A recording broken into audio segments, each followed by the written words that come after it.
So humbling. I'm like, there I am, standing there, frazzled, hair to the sky. Hot mess like, express. Hot, and like, it's like, what is this lady doing? Like, she needs to get her own act together. But there is some value there, and it takes a lot of discernment to pick and to choose and to read between the lines. My rage was baited. My flabber was gasted. Our kids see the world through how we describe it. How do your kids look at chores? Is it like, oh, I gotta do the chores because you're always acting that way? Or is making your lifestyle look attractive so that others want to emulate it? Mm-hmm. And that can be used for good or for bad. And you can have a facade or you can be honest. Being a mom look like a drag? Or is it something that they know you love doing? Why are minivans not a status symbol at this point for how crazy expensive they are? I agree. Like, why aren't they cool? Like, why aren't they like, wow, I wish I could have a minivan? Like, you see me rolling.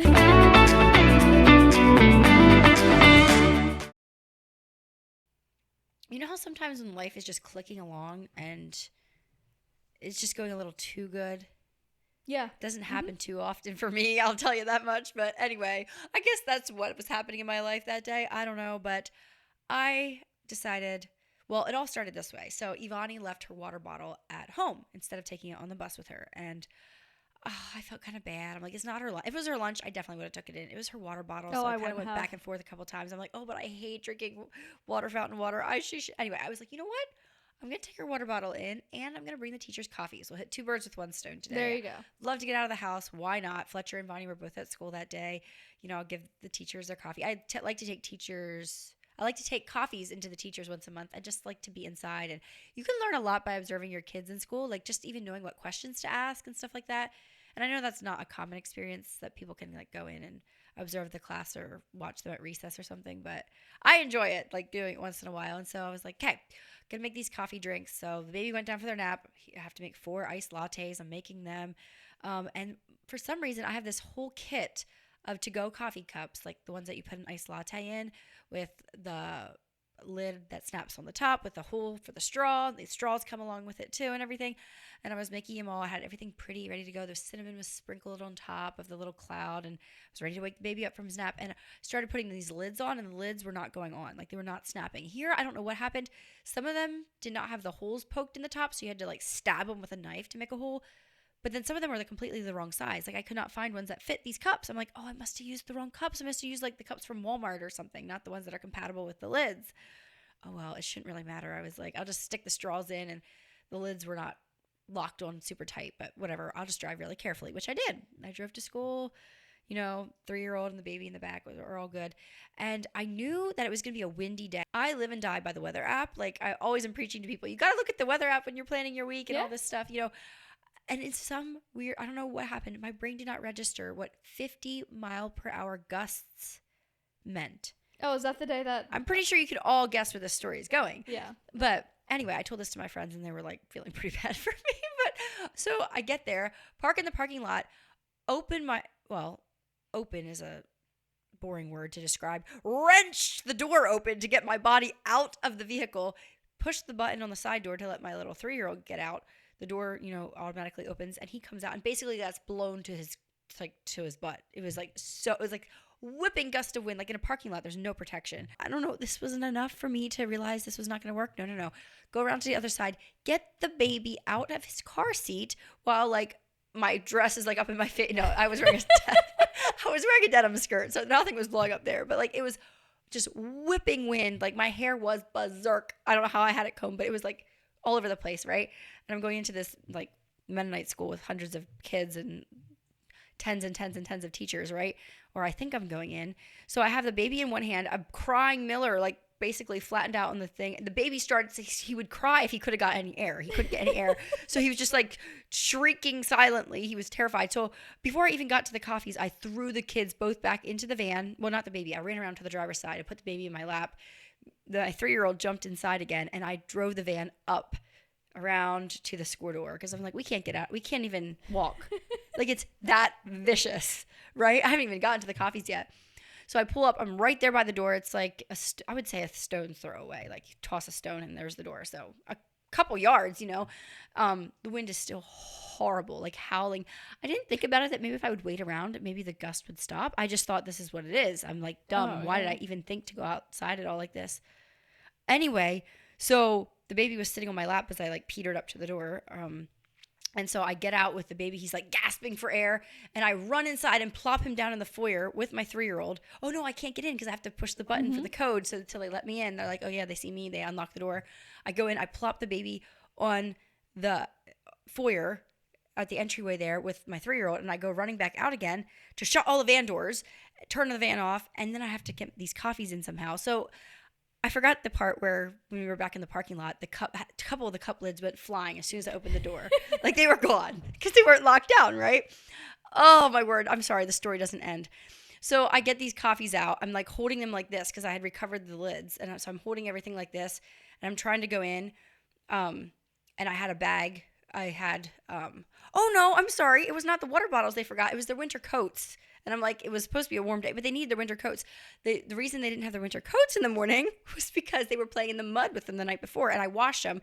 And when I got them up the next morning, they weren't dry. So I said, I'll bring them by first recess. That's what it was. So I have this tote full of coats, and I have these coffee cups. Finally making my advancement towards the door for the second time. The wind is whipping. By this point, the principal's wife had mercy on me, and she came running out, opened the door for me, and I come in, and I'm like, oh, thank you. Oh, my goodness. I came to bring my kids' coats. I was like, my hair was literally this high, like, all over the place. And just like that, we both glanced down, and I have the teacher's cups in a, like, to-go drink carrier, like from Wendy's. And coffee had blown onto the cardboard thing about 10 minutes before. No. So I had time to sit there and percolate. It wasn't a lot of coffee, but enough to sit there and percolate and sog. And we both looked down. I'm holding the bag looped with the clean, dry coats. And I'm holding this cup, these 4 cups of coffee. And we both looked, and we could just see it just going. It just, there goes the coffee slowly. And it was just like starting to drip all over the foyer, which like is carpet, and new carpet down onto the clean coats. And I'm like trying to explain. She's like trying to grab it anyway. And she's like, well, I guess you have to go home and wash the coats again. The coats were covered in coffee. It was just like a little bit. So the coffee drinks still looked pretty unscathed.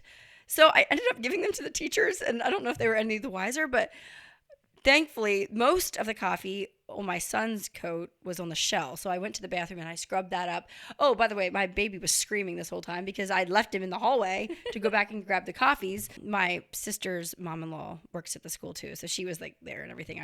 I knew they were safe and everything, but it was just awful. So humbling. I'm like, there I am standing there, frazzled, hair to the sky. Hot mess like, express. Hot. And like, it's like, what is this lady doing? Like, she needs to get her own act together before she's trying to give the teachers coffees. It was awful. That must have been that day that it was so windy. I was laying in bed and I was like, it sounds like our house is going to be ripped apart. The next morning I went outside and sure enough, part of our house was ripped off. Oh, that's terrible. Josh had to come fix it. Yeah, people were without power and stuff. It was crazy.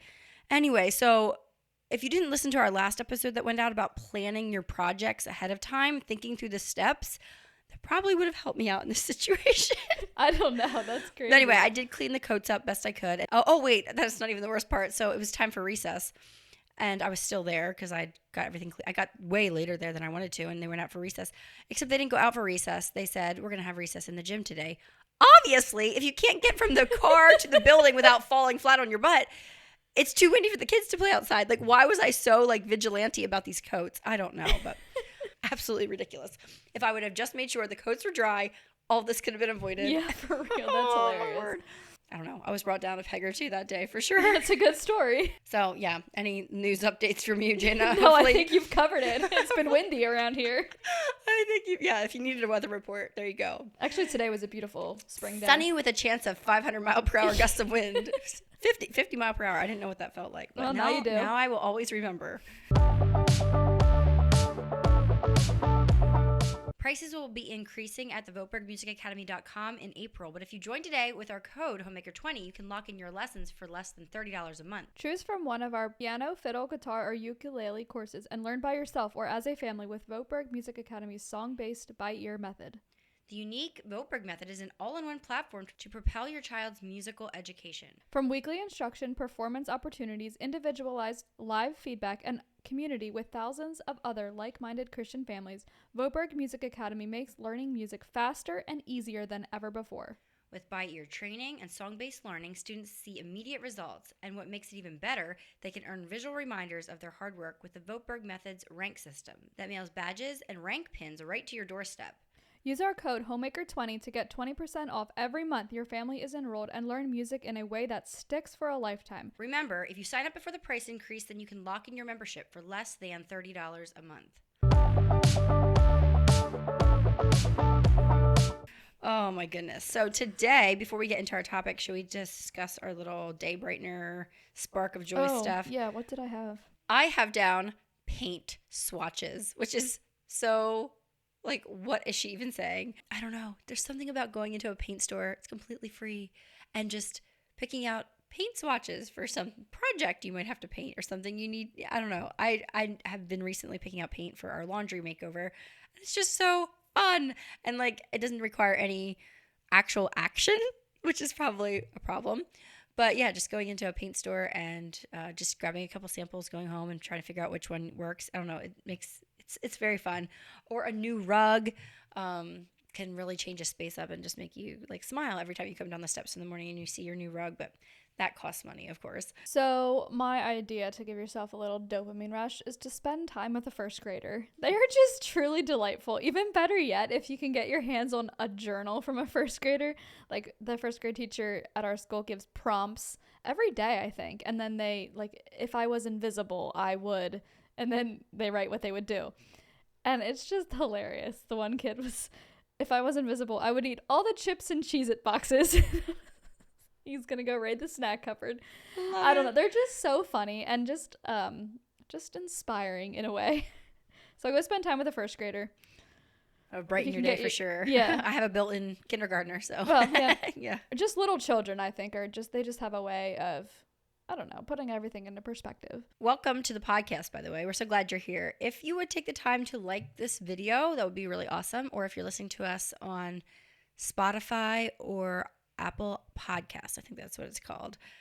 Go ahead and if you could tell a friend about it, leave a review, anything like that is super helpful because that's how podcasts grow. Yeah, it really helps us out and spreads the word about Honey, I'm Homemaker. So Jayna, this was kind of your podcast topic idea. I'll let you start us out here. We're talking about influencing. It's been a little while since I suggested this, so I'm not exactly sure what I was thinking when I mentioned it. But I'm guessing it was along the lines of, I don't know, I find the whole influencer culture interesting, and I kind of see it from both sides. Sometimes, like, I dabble with influencing, or I watch you do it, so I kind of feel like I know a little bit behind the scenes. And then I see these influencers talking, and I'm like, I can see right through you. Like, you don't like that product, you're just trying to sell it. And I guess my thought was, who are you being influenced by? And do you actually know them? And why are you influenced by these people? Maybe you're not, and maybe you see right through them too.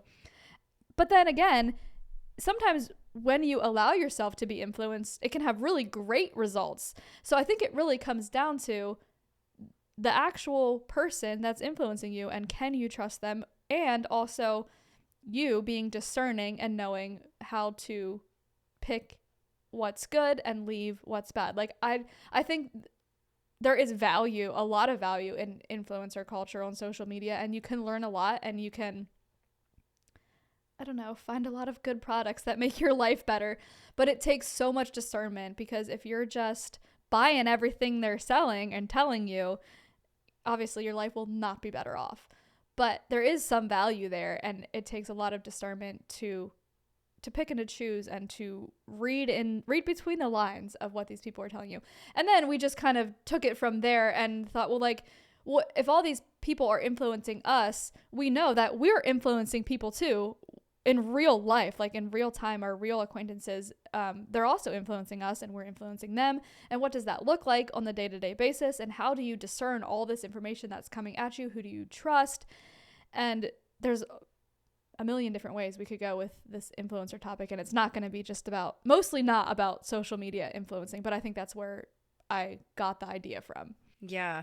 Some of the most influential people in the world are mothers. Yes. And I think we're speaking to a large majority of moms. So we are all influencers on that other side of the spectrum too, of impressing young minds and maybe helping them view things in the way we want them to view. Like, things will happen And they could look at it through whose eyes are they looking at it through? And oftentimes our attitudes are reflected in their attitudes. Jayna and I we were discussing a homeschool mom had posted about, it was like a reel. And I know reels are very like clickbaity and they almost want to rage bait people. Yes. But it said something about their children will see the yellow school bus come down the road and drop off the neighbor kids, and their homeschool kids will be like, ew, imagine they're only coming home now. I can't, whatever. They were making fun of the neighbor kids getting off the bus and how they got to be outside playing in the dirt all day or whatever they were doing. And clearly what the children were saying was not of their own volition. My rage was baited. My flabber was gasted. Yes. Like it. Obviously the parents' attitude was just being mirrored in the kids. And I've seen so much of this, not in homeschool culture, but in the Mennonite culture in my past, of like somebody doing something in a different way than we were doing it as Mennonite kids, and someone, not my parents, I'm not talking about my parents, but I've seen it so often, or even in Mennonite literature and stuff, when somebody does something different than the Mennonite way, the attitude is, ew, they're wrong. They're sinners. They're bad people or whatever. Just so, like, there is an element of teaching our kids black and white. Like, it is kind of comforting to a child, like, good, bad, very clear lines. Some things not are good a lot and of bad. nuance, not, like, and then as they get older to help think through it. But this was definitely way too much that way. And so, yeah, I was just reminded how our kids see the world through how we describe it. How do your kids look at chores? Is it like, oh, I got to do the chores because you're always acting that way? How do they view, I was just thinking about this the other day, how do they view Josh going golfing? Like, Josh thinks I must be at home complaining about him golfing. I'm like, I do not ever complain about Josh golfing in front of my kids, because that would make it seem like daddy's bad and mommy's good, and, like, you know what I mean? Like, that's pitting the children against their dad. Maybe I have my own feelings about it, and maybe I will tell them my feelings, but I don't need to tell the kids those. Like, I'm not going to get them caught in the middle. Right. Like, what do they think about saving money? Like, maybe we decide we're not going to do a certain thing because we're saving money. Is this like such a sacrifice and terrible, or are we like excited to work as a team to earn money for our trip we want to go on? Or Money. I don't know. My kids overheard. I think I must have been stressing about finances or something. And Eric's like, I make money. I go to work every day, and I make money every day. So we have all the things that we need. And then our kids told someone, my dad makes money every day. Every day he just makes more money. Like, totally took it out of context. It was really so funny. cute. Like, I know exactly where they got that. It's like, every day my dad's making more money. He was literally quoting you. Yeah. And completely, he was putting the emphasis on the wrong Yes, syllable. yes. The emphasis was going to work and working hard every day to make money. And they're like, every day my dad makes more money. That is so cute. How do your kids view serving others, or having a job at church to do, or how do they view eating healthy? We can really twist it. This can be good or bad, but we can really twist their perspective on things just by the attitude that we have and emulate. What does marriage look like to your kids? Do they want to grow up and get married someday because it looks like they want companionship and partnership and stuff? Or is it like, I am never getting married because there's so many Or having things. children. Like, do you make kids, looking like a mom? having Do you kids make young. being a mom look like a drag? Or is it something that they know you love doing? That is so convicting. Yeah. Because it's like, there's so many times Josh will be able to do something because he's not, breastfeeding a baby or something. Whereas I'm the mom, I have the little baby, whatever. So I can't be doing stuff. And if I'm not careful, like in discussions and stuff, it can almost sound like the kids are the problem. Mm-hmm. It's not that the kids are the problem. It's that I'm in the wrong stage of life for what I want to do, basically. So it's not, it's very important to think that way. So I was looking up the definition of influence and influencer. See, the funny thing is I love the word influence and I hate the word influencer. It's just kind of funny. But in the Bible's full of influencers, first of all. Just a couple that came to mind was Miriam. She started dancing after they came across the Red Sea, and there's a whole song, and everybody else joined in. We have Joseph, which if you ever sit down, it's a pretty long story in Genesis. If you sit down and read the story of Joseph in the coat of many colors, not Jesus' dad, Joseph. But Joseph of the Old Testament, that story is crazy how he's at the right place at the right time to be in the dungeon, to be in the jail, to talk to the guy about his dream who forgot about Pharaoh until the time was right. And then he got out, and then he saved his whole family from starvation. It's crazy. You couldn't write a better movie script. It's that dramatic. But he was such an influence and literally saved nations. Esther, obviously, is like the biggest influencer you could probably think of. Yeah. She literally influenced the king by being right there. Daniel also, there's a lot of instances of godly people being put in the presence of kings and how they could help turn the king's heart and hands. And I was reading in 1 Samuel, that's what I'm going through right now in my Bible reading. Every morning I try to read at least a chapter out of the Bible. And in 1 Samuel 8, I could read the whole chapter. I actually was going to, but I was actually going to read like 20 of the verses, but I guess I'll just summarize. Basically, the nation of Israel never had a king. It was like their own little theocracy. God was ruling. They didn't have a figurehead or anything like that. And all the pagan nations around them had these kings that would take them into battle and stuff. And they're like, we want a king. And in there, you go read it for yourself, 1 Samuel 8, he's like, well, he's going to take your sons and he's going to put them into battle. He's going to take your daughters and make them work in the wine press and sow and do all these things. He's going to take your best of your flocks and the best of your, all these things you're going to have to sacrifice so that you can have a king. And they're like, yeah, we don't care. It literally says there, I want to get the words right. It says, but the thing displeased Samuel when they said, give us a king to judge us. And then he gave him all these warnings. And then they said, but the people refused to obey the voice of Samuel. And they said, listen to this, no, but there shall be a king over us that we also, why do they want to have a king? So that he can protect them, so that he can like give them wise counsel and rule. No, this is the reason they wanted a king. So that we may be like all the nations. They just wanted to be like the rest of the pagan nations. And that he may be our judge and go out before us and fight our battles. And then when Samuel heard all the words of the people, he repeated them to the ears of the Lord. And the Lord said, obey their voice and make them a king. And we know Saul came along, and then David, and then Solomon. And you know what I find so scary and so fascinating? You know the story of Elijah on Mount Carmel? A couple years later, there was a drought, and King Ahab, like it was during his time, there was a drought, and they had everybody come, and they had an altar to Baal where the priests of Baal danced around it. They cut their skin with knives, and they were doing all these crazy pagan practices and rituals, dancing around, calling to the sky. Elijah was mocking him and like, well, maybe your king went on a trip. Maybe he's sleeping. Maybe he's relieving himself. Like all this stuff. He's like mocking him. It's hilarious. Yeah, it's a crazy story. And then Elijah came and prayed to God, and it says a little cloud rose up from the sea, and eventually the famine was over and it rained and everything. But in that story, so there was Saul, there was David, there was Solomon. Solomon built the temple, right? Mm-hmm. They worshiped God. They were doing all the sacrifices to God, being clean, washing in the basin, all these things. They had basically the laws of the Levitical law and everything. How many years do you think later it was that the Israelites were dancing around the altar of Baal, like a practiced pagan nation with all the right incantations, words, slicing into their skin, all that stuff? How long do you think that was? If you do the math, it's 50? 64 years later. So if you were a little 12-year-old boy who read the Torah and had a rabbi and stuff, by the time you're 74, you're watching your grandkids dancing around an altar, worshiping idols. That's crazy. In your own lifetime. It went from having beautiful Solomon's temple to that. It's like, what went wrong? And it was, we see here in 1 Samuel how they wanted to be like the other nations. Like they were literally copying practices that they learned from the people down the street. Yeah, and like where did they get that from? They ended up like the other nations. Like, did they not see, like, did they look better at that point? That's the like, next what point. did they have? Yeah. And that's the next point. You're not just an influencer because you want to sell somebody stuff, or you want to. Being an influencer is making your lifestyle look attractive so that others want to emulate it. Mm-hmm. And that can be used for good or for bad. And you can have a facade, or you can be honest. So that's definitely something that's very sobering whenever you have power like that or influence.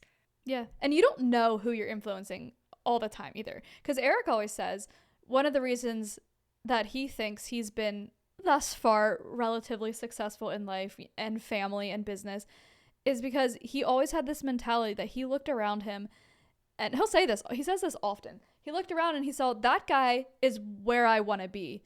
Okay, well, what did he do to get there? What is he doing? And so he watched those people, and whatever they did, he would do also. Like, he would find the people that had the life that he wanted, and then he would follow in their footsteps. And he says that all the time. Look around you. Where are the people that you want to be? Who are the people that you want to be like? Do what they're doing, and you'll get there too. And it's really not even a lot of like brain effort. I guess No, it it's is, so but like it's simple. literally copy paste. Yeah. In your own situation. No, circumstances can play into that, but like Yes. as a general rule, you know, you have, if you want something, you got to do what it takes to get it, and you won't know what it takes unless you see it being modeled for you. Okay, so we were talking about influence as in all of us being influencers, but let's bounce back again. We don't have a real like good flow here, but No. it's like different little topics that I definitely wanted to make sure I hit on, because I challenge you to think, if you were an influencer, because you are, what would be your top 3 things you would like to influence people on in life, you know? And how can you make that look attractive? I think a lot of us Christians obviously would want to make following Jesus Right, that's number one. look attractive, but you need to be honest. You can't just be like, oh, life will be a bed of roses if you're following God and all this stuff, you know?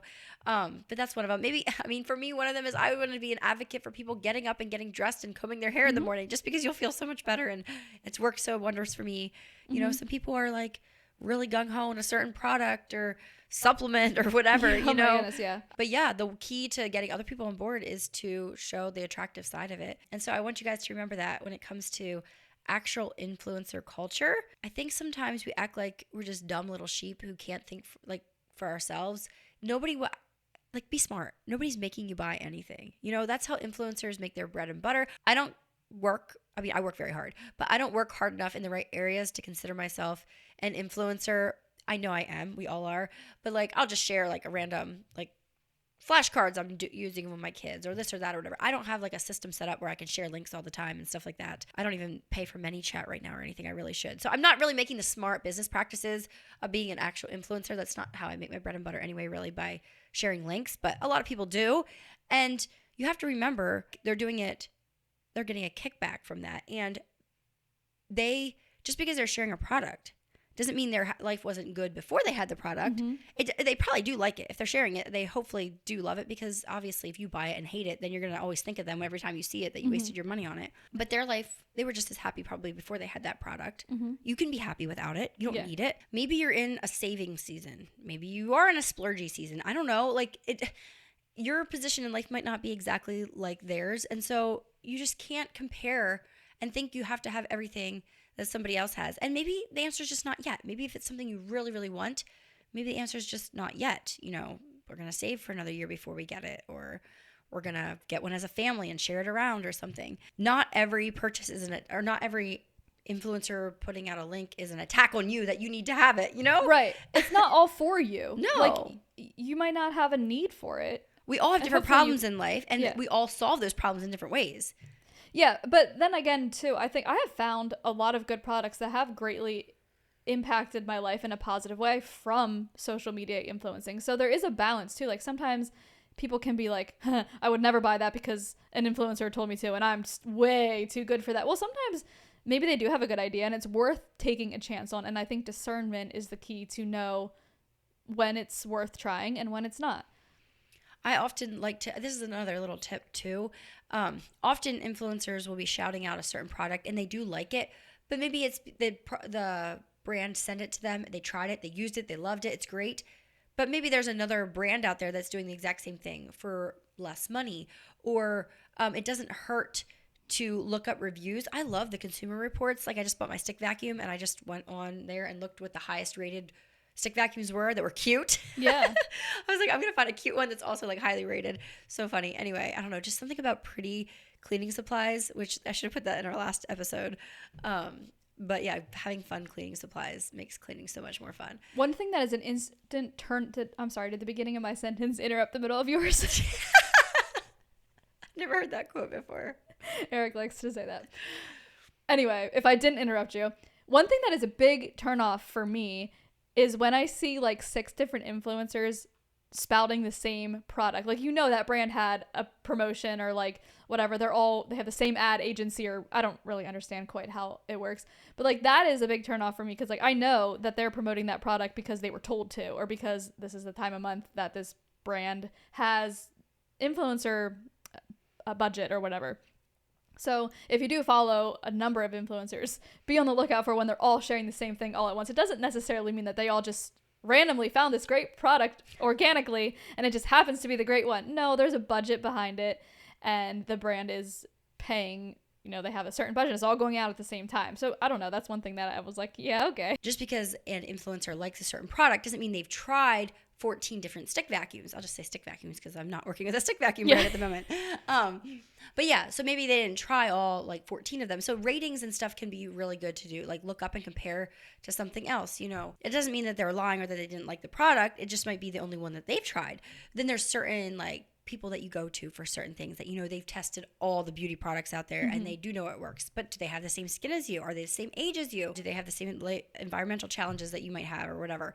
It's just so many things that go into it. And I see, I was gonna say the younger generation, but not the younger generation, just like moms that are just starting out their journey and stuff, and they're might be at home, their babies are down for a nap, and they're on their phone, and they just don't even know how to navigate all of that. Like, it's like, oh, I have been looking for this or for that. Maybe that's the one I want. And I don't know if we always know how to filter through, and it might be something you actually should buy, or like, this is actually like, what a great gift. There's a 20% off thing right now when this broke and I needed it. But not everything is for you or needs to take your attention. Like, it needs to grab your attention. One thing that kind of frustrates me sometimes with influencers, and I don't necessarily think that it should, but when they promote, like, let's say they're promoting a certain electrolyte brand, and oh my word, this is like the greatest electrolyte brand. 3 months later, it's a different one.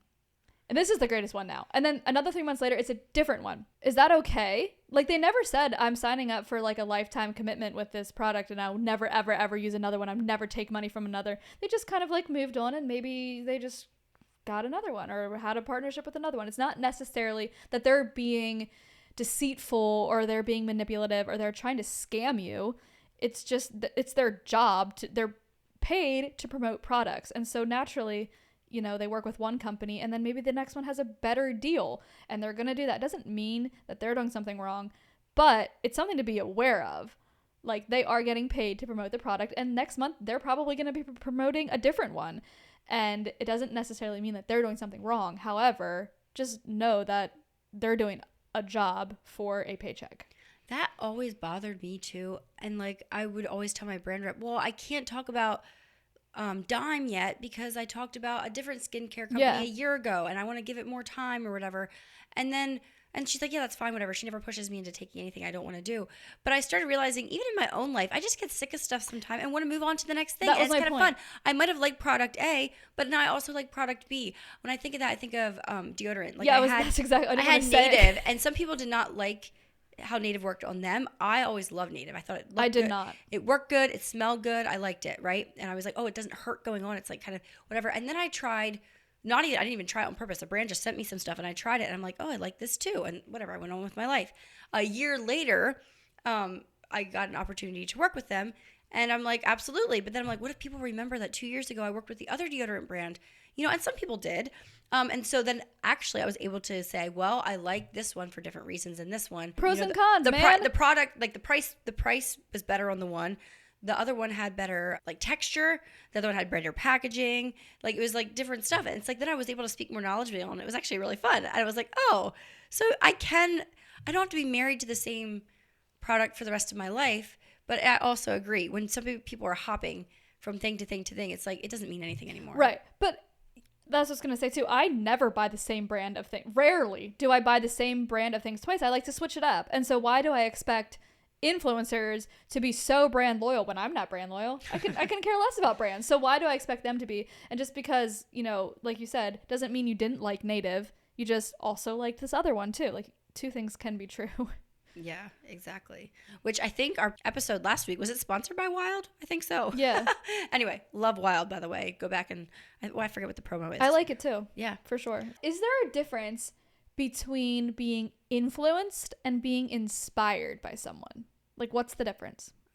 Does there need to be a difference? I don't know. I was just thinking about that on the way over here. Someone might inspire you. Like, you look at them and you look at their life and you're like, whoa, that's so great. Like, I want to be like them. But I think an influence is someone that actually causes you to make a change. Like, if you're inspired, you're not necessarily taking action, taking a change. Inspiration is great, but there needs to be a step after inspiration. Like, I want to be an inspiration to people. It's a good thing. But if you're actually influencing people, well, now that is a step above because you're getting them to take action.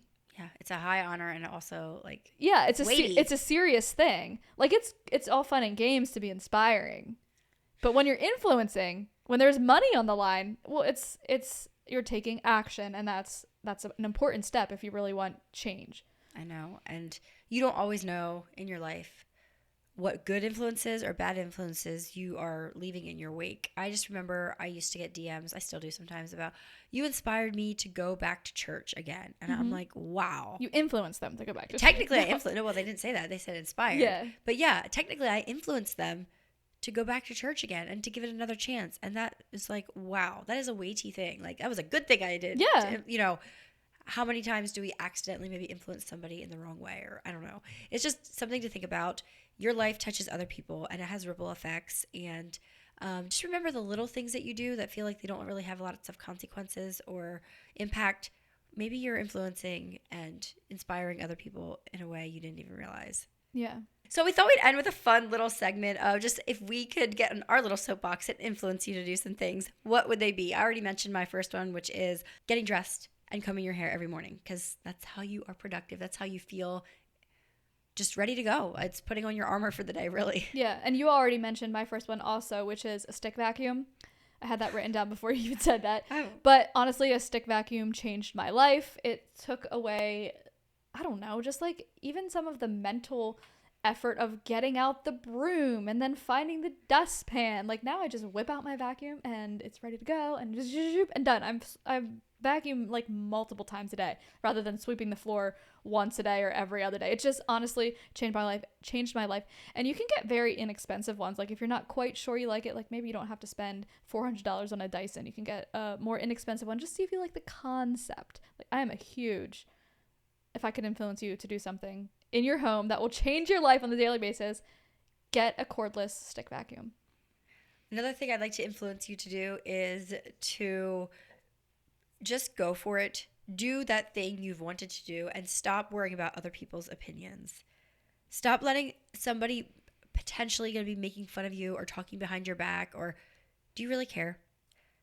If that's how mean they are, like, do you care what they think? Like, that's awful that you have people that close to you in your life that you care about their opinion and they talk bad about you behind your back. Just go do it. Like, if your husband's on board and you keep feeling the nudge and it's not going away, and the only reason you're not trying it out is because you're afraid of other people's opinions, just go for it. You never know what doors could open. Print out your photos. Don't just leave them sit in the digital media or digital cloud. Like, print them out. I started every year, and I think I started this in like 2019. So I've been consistent enough that I can say that I do this every year in January, like right after the year wraps. I go through my Google Photos. I add them all to a photo album. I don't spend much time with it. I pretty much do it all in 1 or 2 sittings, an hour or 2, and I'm done. Slap the photos in, write a caption if necessary, put a couple pictures on a page. No clip art, no decorations, nothing. Just slap it in a book, print it out. That book comes, my boys are ecstatic. They look through it. They look through those books all the time, and they've actually held up really well for just cheap. I mean, they're not cheap, but like soft cover books. I was kind of surprised at how well they're actually holding up. And gone are the days of scrapbooking where you sit and you cut out and you glue and you glitter glue and you sticker and you mount and you paste and you ribbon and nope, I'm sorry. I used to do it and I used to love it, but I decided that I'm just not gonna do that anymore. I don't have the supplies. My mom had all this stuff. Like, I don't have the space. I probably would have the time if I would make the time, but I'm not going to make the time. But I still want my photos printed, and I still think it's important. So just pick a method, maybe stick to it so it's consistent, but like pick something and get your photos printed. I'm feeling convicted. I just feel like, it's so, even just that culling through all the pictures that I take in a year is so overwhelming. Well, you take to more me. pictures than I do. Maybe. Yeah, I know. I have twice the kids too. So it feels like I need to have an equal amount of each one or Well, something. see, that took a lot of pressure off me too, because I kind of did this before I knew that I would only have 2 kids. I was like, I don't want to do a book for each kid every year like my mom did. Like, or she did one book. She kept up with one book for each of us throughout our years at home. I'm like, I just don't want to do that. So I do 1 book per year. Now, I only order 1, but they're all saved. So if I wanted to, like when Jack moves out, if he wants a set, I can go back and order him a book for each year so that they each have one, but they don't have their own specific book. And it just took a lot of pressure off of me. Like, you don't have to sort the pictures like, well, this is Finn's and this is Jack's. No, they're just, this is the year. Yeah. So this is I love 2020. These are all the pictures from that year. That's great. For me, I would like to also influence you that swallow your pride and buy the minivan. Like, why are minivans not a status symbol at this point for how crazy expensive they are? I agree. Like, why aren't they cool? Like, why aren't they like, wow, I wish I could have a minivan? Like, You see me rolling. oh my goodness, they are life changing. So if you are the only yes, we all understand like the stigma of a minivan. Like, you have to bite the bullet and be like, oh my goodness, I'm not this cute little young fun mom with my 1 or 2 kids anymore. Now I have the minivan. You can be a Like, more fun mom with a minivan. You can. Oh, and a better friend too. And you can like throw kids in Yeah, there and you're a like better call people person. around. Yeah, you're a much more useful person. I Yep. mean, but You're just not as cool. Sorry. I'm trying to convince myself here that minivan moms are cool. But No, anyway, they're essential. just join the minivan club. Jayna was a part of it at one point I too. was. It Proud just, member. Let's be honest. Do you really need a minivan with a family of 4? No, that's why And we don't you know have what? it I can anymore. see you getting one again at some point. Like knowing Eric, You never know. some Tesla minivan will come out and he'll have to test drive that thing. That's true. You just never know. But no, I agree. There is no better vehicle for a family of small children than a minivan. There just isn't. Teach your kids to swim. Summer's coming up. Don't be afraid of the water. I know it can be scary. I think I have a healthy fear of water, but I do not freak out when my kids are around water. I never have, even when they were little. Like, take the proper precautions. Put them in a puddle jumper or a life jacket when they're in the water, when they're around the water, but don't rely on it. You have to watch them, but you also have to teach them a proper fear of water, but teach them how to appreciate it too. I've had the best memories of my childhood on our boat. We went to the beach, we went to the pool, we went to the lake. I never feared water. I felt the most confident in water. I feel like it was my best self. I was never an athletic person, but get me doing a water sport and I could actually show you up. And it just gave me so much confidence that I was good at water sports, like it was my thing. And I was never fearful of water. I don't remember my parents ever being fearful of water. And I think that was because we were taught to swim and respect water at such a young age. We were taught this proper safety precautions, like when you're on the boat, you wear a life jacket until it's the rule. So until you're a certain age, you're wearing a life jacket. When you're swimming, if there's a current or whatever, just like the proper ways to be around water. But we were never scared of it. And I don't know, I love to see kids that know how to swim at a very young age, and it just takes some of the stress away. So teach your kids to swim. Teach them to love water. Random, but... No, it's great. I'm also would love to influence you that making your children work is not child abuse. Agreed. Like, I grew up on a farm, and I think it's some of my most formative parts of me are from living on a farm and working every day, working with my hands, seeing where food comes from, and just appreciating what work is, and like your parents doing it for you, realizing they sacrificed for that.